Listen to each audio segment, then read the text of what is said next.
In this video, we're going to learn how to use Bootstrap to create alert messages. Alert messages, they will allow us to display some information to the user, such as a warning or a confirmation message saying that something happened successfully. So let's go ahead and create a couple of examples. So first example, we're going to create a div. Okay, let's place some content in it. Warning, your unsaved data was lost. Okay, so let's give it an ID, alert1, and also we'll need to give it a class of alert. Okay, and we can style it using alert minus sign followed by a state. So let's go for a warning state for this one. All right. Then we'll need to create a close button. So we'll place it just before text so that it appears at the top. So the button is going to be, that's going to be a link.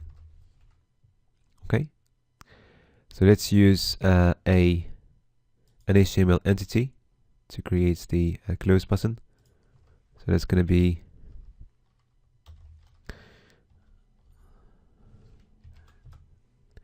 times,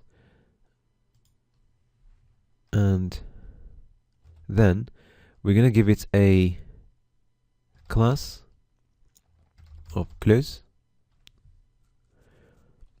And also, to build the closing functionality, we'll use a data dismiss attribute, and we'll set that to alert.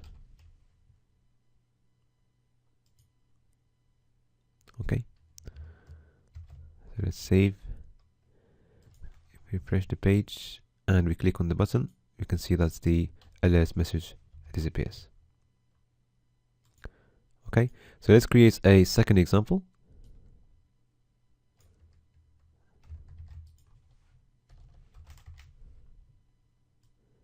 Let's give it an ID alert2, and this time we want to have a confirmation message: success file uploaded successfully. Just copy that.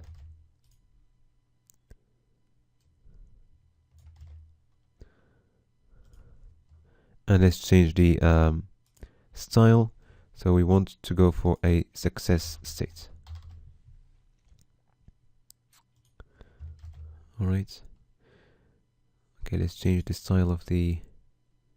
Let's make these couple of words bold. So we're gonna place this inside the strong tags, and the same thing for success.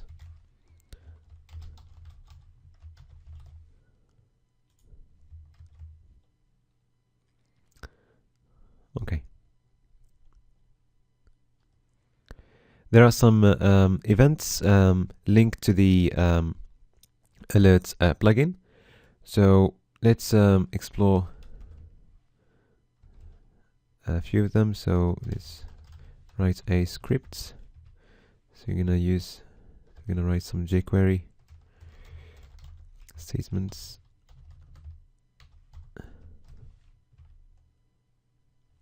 Okay. So for example, we can send alert message when an alert message is closed. Okay. So let's access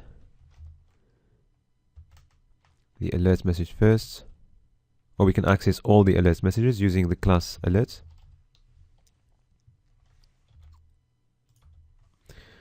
And then we'll use the on method. So the event is going to be closed .ps .alert. Okay. So the this event means that the alert message is closed. Okay, has already been closed.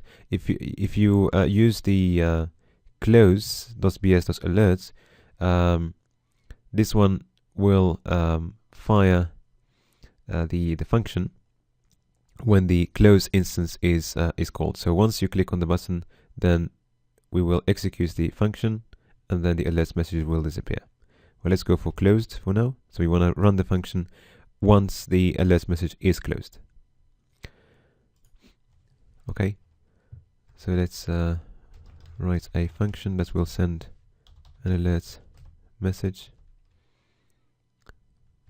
saying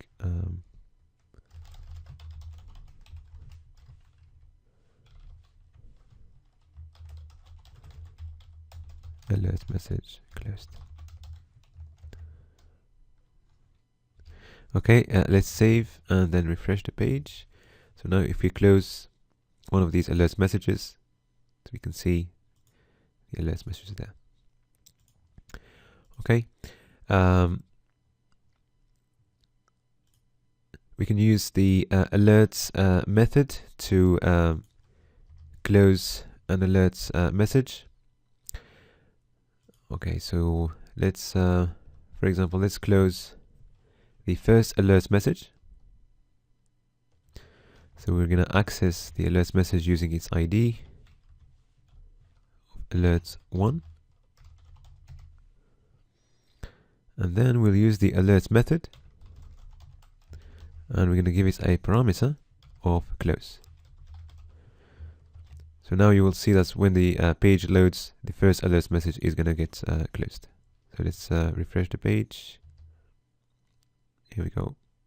So it has been closed, and also we fired the alert message as it has been closed.